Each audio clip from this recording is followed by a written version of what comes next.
Hi friends, ஃபைனலாக ஊட்டிலேருந்து கிளம்பி சென்னை வந்தாச்சு. பஸ் ஏறியாச்சுங்க. நேஹா, பாப்பா, ராஜா எல்லாம் தூங்கிட்டாங்க. ஜெய்சனன் மட்டும் தூங்காமல் வீட்டில் பெட்டில் விளையாடுற மாதிரியே ரொம்ப நேரம் விளையாண்டுட்டு இருந்தான்.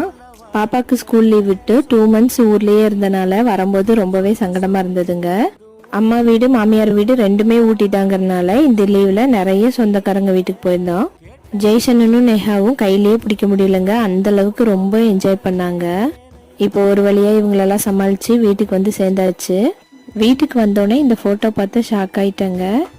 சென்னையில் எங்கள் பக்கத்து வீட்டில் கூட பிறக்காத தங்கச்சியாக பழகின உறவு தாங்க இவங்க. நாங்கள் ஊருக்கு போனதுக்கப்புறம் இவங்க டிரான்ஸ்ஃபர் ஆகி கல்கத்தா போயிட்டாங்க. வீட்டு சாவி இவங்க கிட்ட தான் இருந்தது. போகும்போது இந்த ஃபோட்டோ ஃப்ரேம் பண்ணி மாட்டி விட்டுட்டு போயிருக்காங்க. பார்த்தோன்னே ரொம்ப எமோஷ்னல் ஆயிடுச்சுங்க. ரிட்டர்ன் வர்றதுக்கு 2 மாதம் ஆகுங்கிறனால மீதி இருக்க மளிகை சாமான் எல்லாமே ஃப்ரிட்ஜில் தாங்க ஸ்டோர் பண்ணி வச்சுருந்தேன். நிறைய டைம் கரண்ட் போயிருக்கும் போல், அதனால தண்ணி எல்லாம் பட்டு கொஞ்சம் பொருளெல்லாம்